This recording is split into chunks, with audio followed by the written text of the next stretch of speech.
Welcome to The Other Side, Mississippi Today's political podcast. I'm Jeff Pender, joined here today with my Mississippi Today colleagues, Gwen Dilworth. Gwen, hello. Hello, thanks for having me. And as per usual, Michael Goldberg. Michael, how are you? Hey, Jeff, I'm pretty good. Thanks. And you two have done for months now some very interesting reporting on healthcare in Mississippi prisons, or I guess we should say the alleged lack thereof of healthcare. Y'all have had done some really good work. It's gotten a lot of attention. I guess we've seen reports of just, again, allegations of Mississippi prisoners not receiving timely health care. Gwen, I know you spearheaded some reports on just thousands of people in Mississippi prisons dealing with hepatitis C and potentially not getting care. What did you find there? That was some pretty stunning stuff. Right. So we were able to get some public records from the Department of Corrections that showed that the department is aware of at least 800 people in its custody that have hepatitis C. And we saw that in the first 3 months of 2025, only 48 people received treatment. And that's actually an improvement over prior years where only, 3 people received treatment in 2020. Wow. But we spoke to some officials and in particular, Representative Becky Curry, who told us she had been told by Corrections Commissioner Burl Cain that as many as 5,000 people in MDOC custody are living with hepatitis C. Not 800. Many more than 800. Okay. And that's out of about 20,000 people living in custody with hep C. So, which is a remarkable total. And Dr. Raman Singh of Vital Corps was allegedly present for that meeting. So we've been able to document what seems to be a discrepancy on the hepatitis C issue, in particular about the figures that the officials who control the prison healthcare system, what they're saying in private versus what our data shows. Yeah. And as I understand it, the treatment for that is very expensive. Although perhaps there are some ways to mitigate that perhaps we're not doing. Sure. It's very expensive and it's also very effective. It's about 95% effective in just 8 to 12 weeks of treatment. So it's kind of considered a miracle drug. And there are many ways that states have crafted payment systems that make it more affordable to treat people. There's subscription models where they contract with drug companies for a fixed rate. Some have negotiated costs, and some use a program called the 340B program, which is a partnership with usually hospitals or other public entities to reduce the cost of those drugs. And Mississippi has looked into doing that, but it seems like even though that information has been shared by the health department with the Department of Corrections, they've opted not to figure out that partnership yet. Okay. Michael, you've had also both of you have had numerous reports on this, but several of yours really stand out.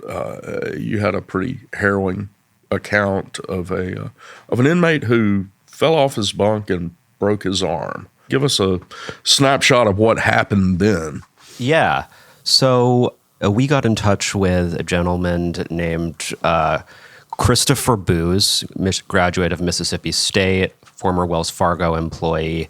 He was incarcerated on what was supposed to be a very short 1-year narcotics charge where he was supposed to receive drug counseling in prison and be released in no more than a year. While in prison one night, he took a hot shower, got up, tried to climb to the top of his bunk bed in prison and slipped and fell directly on his shoulder onto the ground where he broke his arm. And he attempted to receive treatment for that broken arm and was told to sit back down and was allegedly denied treatment for about a week. During that time, he developed a sepsis infection, which ultimately turned life-threatening. He was then finally transported to a hospital, but it was too late to save his arm. So to stop the sepsis infection from spreading, doctors had to amputate his arm. In this case, and Mr. Booz has filed a federal lawsuit against Vital Core, and it's sort of seen as potentially a case that could test a constitutional boundary as far as what constitutes cruel and unusual punishment under the Eighth Amendment for inmates.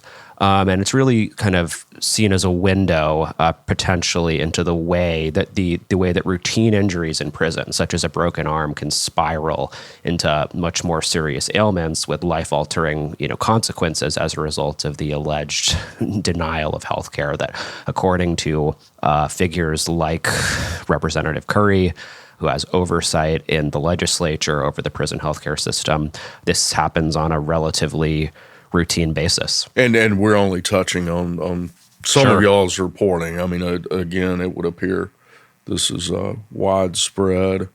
Gwen, you also provided a little history on prison health contracts, and I remember a few things from that we've been through quite a few contractors over the years, correct?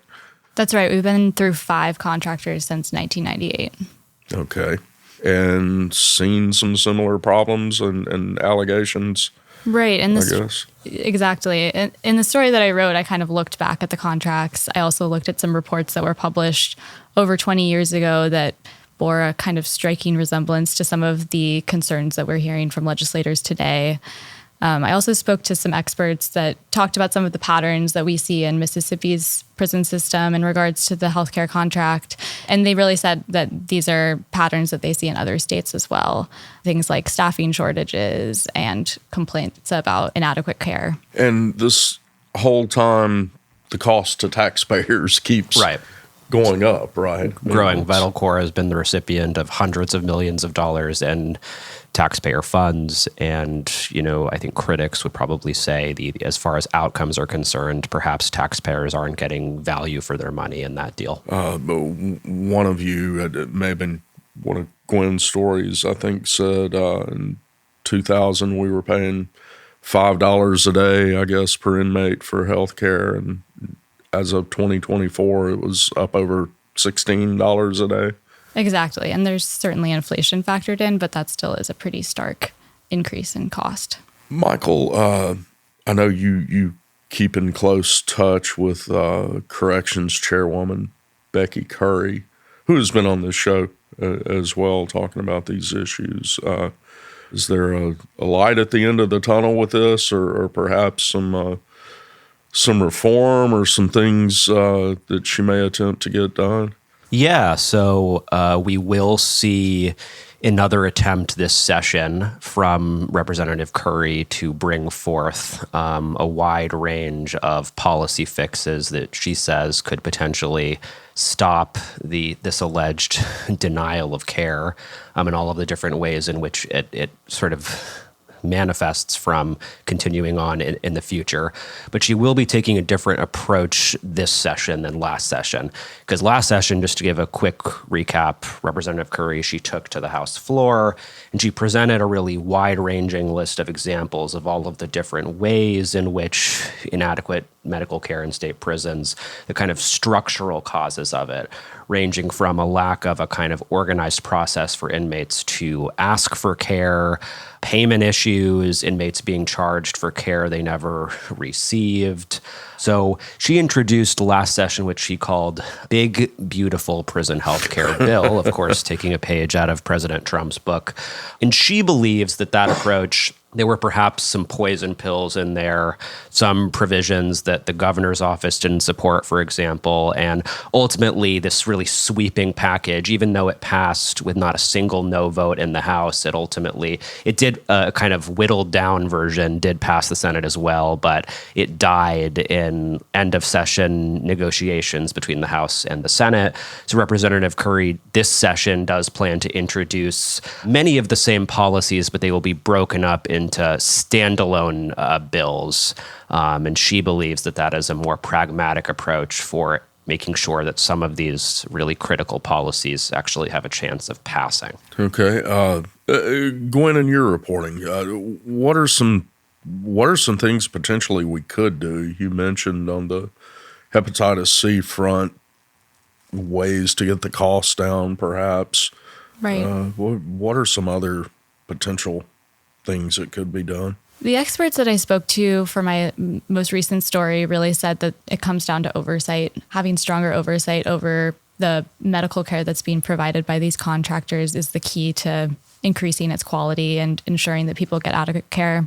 They also said that once you have the skills to do the oversight over the contract, you also kind of have the skills to provide that health care yourself. And that is a way to also cut costs in the process. Once upon a time, Mississippi did provide its own prison health care, correct? They did prior to 1998. Okay.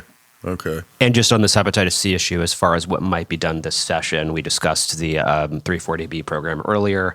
Representative Curry has indicated she does plan either through a standalone bill or just through sort of back channel efforts. She plans to keep pushing MDOC and Vital Corps to purchase this medication through healthcare organizations enrolled in that federal program because it requires the pharmaceutical companies to sell the outpatient drugs at discounted prices. And so much of this, I think, for Representative Curry and others in the chamber who want to see major reform, it's about the human costs, but it's also about the economic costs to the state and its taxpayers.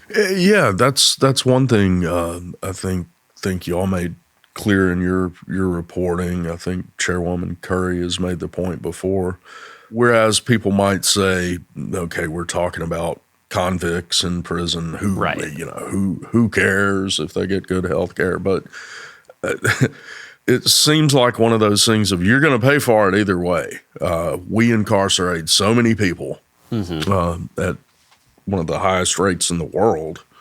People get out of prison, like so many Mississippians uninsured when they get out or whatever. Anyway, this is going to come back through the regular public health care that we're struggling with anyway. So Definitely. And high costs in emergency rooms when people seek care there because it's been delayed for so long. Right. And then again, that's on the taxpayer again. Right. So, and as far as, folks getting out of prison, it's no secret that the prison population is disproportionately more likely to suffer from ailments like HIV and hepatitis C. And what you don't want from a public health perspective is to create a sort of concentrated environment where people are getting sicker and sicker, these ailments are spreading, and then, to potentially have them leave and create a public health crisis for outside of prison as well. So it is, of course, about, the human cost to those incarcerated and the importance of ensuring that short sentences don't turn into life-altering sentences from a health perspective, but also, I think, from a public health perspective, ensuring that these ailments that maybe are exacerbated in prison don't leave the prison walls and start impacting localities as well. The two of you, moments before we started recording, were reminding me that I guess this past session, something that did pass was going to be a review or a look at this issue. Either one of you, where does that stand? Right. That report is due to the legislature on December 15th. So we are, hoping to see that report soon. That report, from our previous work as well, we believe it was done by an out-of-state private firm. There was kind of a dispute last session between the governor's office and Representative Curry over, who should do this firm. Part of her big, beautiful healthcare bill last session that died would have ensured this audit was conducted by the Department of Health. That ultimately did not happen, but we are curious to see the results of this audit and what it might sort of portend for what policies might pass this session. Okay. This session that's about to get underway, it sounds like this is going to be a really big issue, maybe one that hasn't gotten quite the attention of other issues or quite the attention it should have. But I would imagine in the coming weeks and months, we'll have the two of you back on giving us updates on this issue. Sounds like a plan. We'll be back. All right. Happy New Year, folks. Happy New Year. Thanks, Jeff. Yeah, thank you.